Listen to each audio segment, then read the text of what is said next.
سڵاو کاتتان باش بینەرانی خۆشەویستی تلڤیزیۆنی کۆمەڵە زۆر خۆشحاڵم بە یارمەتی هاوڕێنی هاوکارم لە خزمەتتاندایم بۆ پێشکەشکردنی گەشتی هەواڵەکانی ئەمڕۆ پێنجشەممە سەرەتا سەردێڕی گرنگترین هەواڵەکان.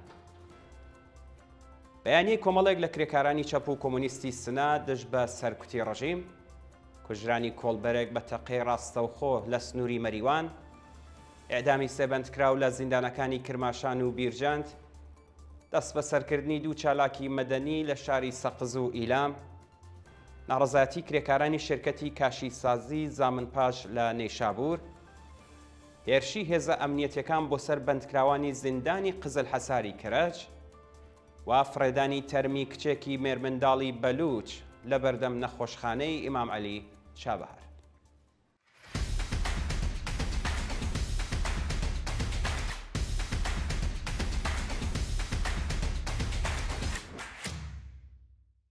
بەیانی کۆمەڵێک لە کرێکارانی چەپ و کۆمۆنیستی سنا دژ بە سەرکوتی ڕژیم. ڕۆژی چوارشەممە 25 پوشپەڕ کۆمەڵێک لە کرێکارانی چەپ و کۆمۆنیستی شاری سنە لە بەیاننامەیەکدا شەپۆلی سەرکوت، ئێعدام و ڕفاندنی هاوڵاتیانیان لەلایەن کۆماری ئیسلامیەوە بە توندی مەحکوم کرد. لەو بەیاننامەیەدا هاتووە ڕژیمی جەنایەتکاری کۆماری ئیسلامی لەسەر حەدی لاوازیدایە و لەسەر هەڵدانی کۆمەڵایەتی دەترسێت بۆ بۆنەوە شەپۆلێکی نوێی سەرکوت، ڕفاندن و سەپاندنی سزای سێدارەی لە سەرانسەری ئێران دەست پێ کردووە. ئەو سەرکوتگەریانە بەشێکە لە سیاسەتی پێشگیرانەی کۆماری ئیسلامی بۆ ڕێگریکردن لە پەرەسەندنی خەباتی کرێکاران و خەڵکی ئازادی خوازی ئێران. ڕژیم بە لێدانی بازگەی پشکنین لە نێو شارەکاندا هەوڵ ئەدات کەش و هەوای ترس بەسەر کۆمەڵگادا زاڵ بکات. هێزە ئەمنیەتیەکان وێڕای بێڕێزیکردن، خەڵک ئازار دەدەن و مۆبایلەکانیان زەوت دەکەن و بەبێ هیچ هۆکارێک گەنجان دەڕفێنن. لە چەند مانگی ڕابردوودا بەلانی کەم 140 چالاکی مەدەنی و کرێکاری دەست بەسەر کراون. ئێمە کۆمەڵێک لە کرێکارانی چەپ و کۆمۆنیستی سنا وێڕای ئیدانەکردنی ئەو سەرکوتگەریانە داوا دەکەین سزای سێدارە بە زووترین کات هەڵوەشێتەوە، هەموو بەندکراوانی سیاسی ئازاد بکرێن و کۆتایی بە سەرکوتگەری و میلیتاریزەکردنی شارەکان بێنن. بڕوخێت کۆماری ئیسلامی بژی حاکمیەتی شۆڕایی کرێکاران و زەحمەتکێشان، بژی سۆسیالیزم، بژی حیزبی کۆمۆنیستی ئێران، بژی کۆمەڵە. سەرکەوتنی خەڵکی سنا پاش خۆپیشاندان دژ بە لەناوبردنی سروشتی ئاویەر. ڕۆژی چوارشەممە 25 پوشپەڕ ئیدارەی سەرچاوە سروشتیەکانی سنا بە فەرمانی ئەوستانداری کوردستان بەدەم داخوازی خەڵکی ئەو شارە بۆ کۆکردنەوەی فەنسەکانی کانی سەنگشکێن چوون و هەموو فەنسەکانیان کۆکردەوە. چەند ڕۆژ لەمەوبەر ژینگە دۆستانی شاری سنا لە خۆپیشاندانێکی گەورەدا دژایەتی خۆیان لەگەڵ لێدانی فەنس لە دەوروبەری کانی سەنگشکێن نیشاندا و ئوستانداریان ناچار کرد لە نزیکەوە سەردانی ئەو ناوچێ بکات و فەرمان بە کۆکردنەوەی فەنسەکان بدات. بەپێی بڕگەی 147 یاسای بەرنامەی پێنجمی گەشەپێدان، پارکی ئاویەر لە ساڵی 1392 هەتاویەوە بۆ ماوەی 3 ساڵ ڕادەستی بەڕێوەبەرایەتی شارەداری سنەکراوە. ئەو ڕادەستکردنە لە ژێر چاودێری ئیدارەی سەرچاوە سروشتیەکان ئەنجام درراوە و شارەداری ئەرکدار کراوە هەموو بەڵێنەکانی بۆ پاراستنی ژینگە و سروشتی ئاویەر بەجێبێنێت. کوژرانی کۆڵبەرێک بە تەقەی ڕاستەوخۆ لە سنووری مەریوان.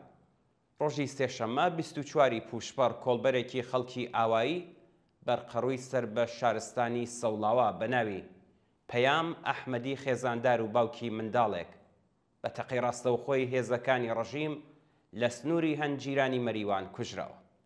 بە پێی راپۆرتی کۆڵبەر نیوز، هێزەکانی هەنگی مەرزی بەبێ ئاگادارکردنەوەی پێشوەختە تەقەیان لە کۆمەڵێک کۆڵبەر کردووە و لە ئاکامدا پەیام ئەحمەدی فیشەکی بەرکەوتووە و دەست بەجێ گیانی بەخت کردووە.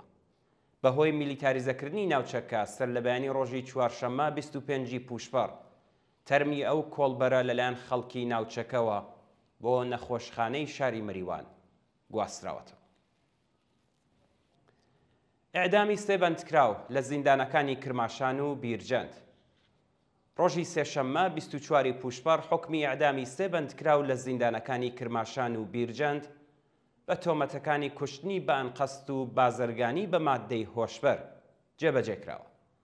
بە پێی راپۆرتەکان دوو بەندکراو بەناوەکانی کیانوش خوسرەوی سیاهبێیدی و حامید جەلیلیان بە تۆمەتی کوشتنی بانقەست لە زیندانی دزلاوای کرماشان ئێدام کراوە.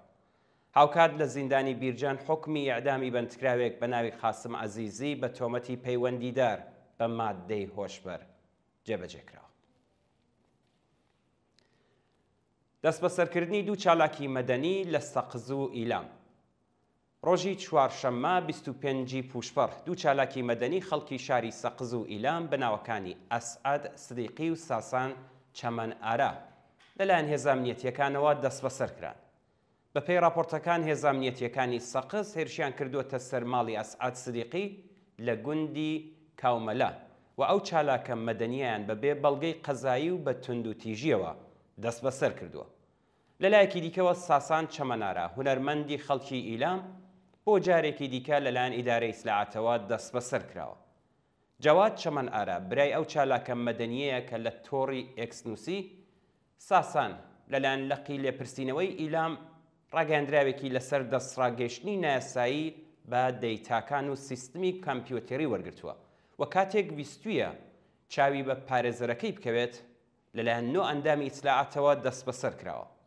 شانی باسەکە ساسان چەمەنارا پێشتر لەلایەن دادگای ئینقلابی ئیلامەوە بە 3 مانگ زیندانی تەعزیری و 20 ملیۆن تمان جەریمەی ماڵی محکوم کرابوو.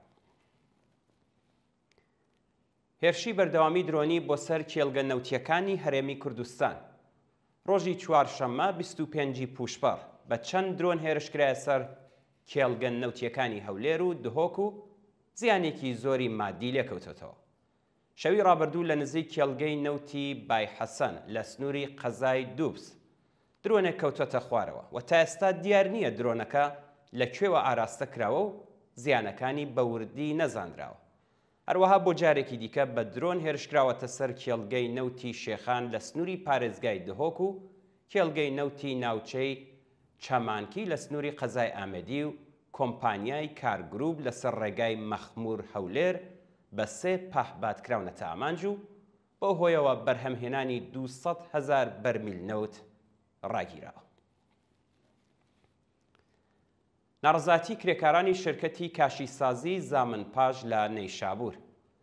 ڕۆژی چوارشەممە 25 پوشپەر کرێکارانی شرکەتی کاشیسازی زامنپاژی نەیشابوور دژ بە داخرانی ئەو کارخانەیە و بێکارکردنی 230 کرێکار لە بەردەم فەرمانداری ئەو شارە کۆبوونەوە. بە وتەی کرێکاران داخرانی ئەو کارخانەیە کە تاکە سەرچاوەی داهاتی کرێکارانە بەهۆی بڕینی بەردەوامی کارەبا بووە و ئەمنیەتی پیشەیی و دۆخی مەعیشەتی 230 کرێکاری خسۆتە مەترسیەوە.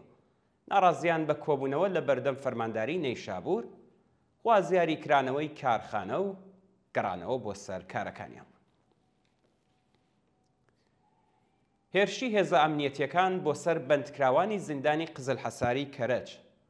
ڕۆژی چوارشەممە 25 پوشپەر گاردی ئەمنیەتی زیندانی قزلحەسار هێرشی کردە سەر بەندکراوانی بەندی چوار و هەوڵی ڕفاندنی سەعید ماسووری بەندکراوی سیاسی ئەو زیندانەیدا، بەڵام بەندکراوانی دیکە ڕێگەیان نەدا سەعید بۆ شوێنێکی نادیار بگوازنەوە.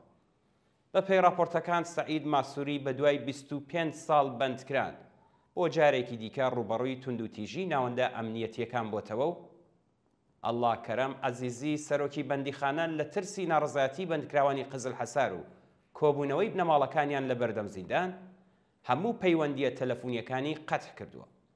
جێگەی ئاماژەیە کە هەندێک لە سەرچاوەکانی هەواڵ باس لە ئەگەری جێبەجێکردنی سزای سێدارەی مێهدی حەسەنی و بێهروز ئیحسانی دەکەن و ڕێکخراوەکانی مافی مرۆڤ سەبارەت بە ئێدامی بەندکراوانی سیاسی لە بێدەنگی خەبەریدا هۆشداریان بە دەستگای قەزاییداوە. گیان لە دەستانی دوو کرێکار لە زاهدان و دەسپول. ڕۆژانی 23 و 25 پوشپەر دوو کرێکار لە شارەکانی زاهدان و دەسپول بەهۆی نەبوونی مەنیشۆنی کار و گەرما بردووی گیانیان لەدەستاوە. ڕۆژی ڕابردوو کرێکارێکی تەمەن 30 ساڵی خەڵکی دەسپول لە کاتی کارکردندا بەهۆی گەرما بردووی گیانی لەدەستاوە. هەروەها ڕۆژی دووشەممە کرێکارێکی بەلوچ بە ناوی عومران ڕێگی تەمەن 20 ساڵ بەهۆی بەربوونەوە لە تەبەقەی حەوتی ساختمانێک لە شاری زاهدان گیانی لەدەستاوە. سەرکوتی بەردەوامی پەرستاران لە ئێران. لە ڕۆژانی ڕابردوودا 3 پەرستار لە پارێزگاکانی خۆراسانی ڕەزەوی و گیلان لەلایەن لیژنەی بەرەنگاربوونەوە لەگەڵ هەڵە ئیداریەکانی زانکۆی زانیاری پزیشکی ئۆستانەکانیانەوە بانکێشت و هەڕەشیان لێکراوە. بە پێی زانیاریەکان ئەو 3 پەرستارە لە تۆڕە کۆمەڵایەتیەکان بانگەشەی مانگرتن و دەربڕینی ناڕەزایەتیان لە ئاستۆخی سەختی پیشەیی و مەعیشەتی کردبوو. بەو بۆنەوە لەلایەن لیژنەی بەرەنگاربوونەوە لەگەڵ هەڵە ئیداریەکانی زانکۆی زانیاری پزیشکی ئۆستانەکانیانەوە بانکێشت و پاش لێپرسینەوە هەڕەشەی دەرکردنیان لێکراوە. فڕێدانی تەرمی کچێکی مێرمنداڵی بەلوچ لە بەردەم نەخۆشخانەی ئیمام عەلی چابەهار. شەوی پێنجشەممە 19 پوشپەڕ تەرمی بێگیانی کچێکی مێرمنداڵ بە ناوی ئێلهام تەمەن 15 ساڵ لە بەردەم نەخۆشخانەی ئیمام عەلی چابەهار فڕێدراوە. بە پێی راپۆرتی حالوەش، ئێلهام خەڵکی شارستانی سەرباز و دانیشتووی مراد ئابادی چابەهار بووە و مانگێک لەمەوبەر لەلایەن کەسانی نەناسرا و ڕفێنراوە، بەڵام هێزە ئەمنیەتیەکان هیچ بەدواداچوونێکیان بۆ چارەنووسی نەکردبوو. بە پێی ئاماری ڕێکخراوەکانی مافی مرۆڤ لە 3 مانگی سەرەتای ئەم ساڵدا بەلانی کەم 40 ژن و کچ لەلایەن بنەماڵەکانیانەوە بە بیانووی پاراستنی ناموس یان کێشەی خێزانی کوژراون.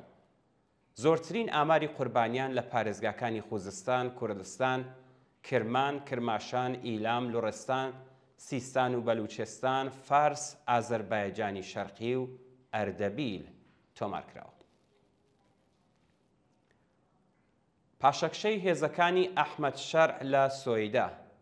شەوی چوارشەممە 25 پوشپەڕ تێرۆریستانی ئیسلامگەرای ئەحمەد شەرع پاش هێرشە قورسەکانی ئیسرائیل ناچار بە پاشەکشە لە پارێزگای سۆیدا بوو. بە پێی راپۆرتەکان شەوی ڕابردوو شەڕێکی قورسی کۆڵان بە کۆڵان لە شاری سۆیدا بەڕێوە چووە، هاوکات فڕۆکەکانی ئیسرائیل ئۆتۆمۆبیل و کەرەستەی نظامی چەکدارانی ئەحمەد شەرعیان بە چڕی وردومان کردووە. لە ئەنجامی پێکدادانەکانی ڕۆژی ڕابردوو بەلانی کەم 700 تێرۆریستی ئیسلامگەرا کوژراون و بە سەدان کەس بریندار بوون. میدیاکانی ئیسرائیل ڕایانگەیاندووە کە تێرۆریستانی ئەحمەد شەرع پێش پاشەکشە کەنیسەی مەسیحیەکانیان سووتاندووە و لە نەخۆشخانەی ئەو شارە کۆمەڵکوژیان ئەنجامداوە. دوا هەواڵمان سەبارەتە بە دەستگرتن بەسەر کەشتیەکی پڕ لە چەک و چۆڵی هەناردەکراوی سوپای پاسداران بۆ حوسیەکان. ستادی فەرماندەیی ویلایەتە یەکگرتووەکانی ئەمریکا واتە سێنتکام ڕۆژی چوارشەممە 25 پوشپەڕ ڕایگەیاند هێزەکانی دەوڵەتی قانونی یەمان مەحمولەیەکی گەورەی هەناردەکراوی چەک و چۆڵی سوپای پاسدارانیان کە بۆ حوسیەکانی یەمەنیان ناردبوو زەوت کردووە.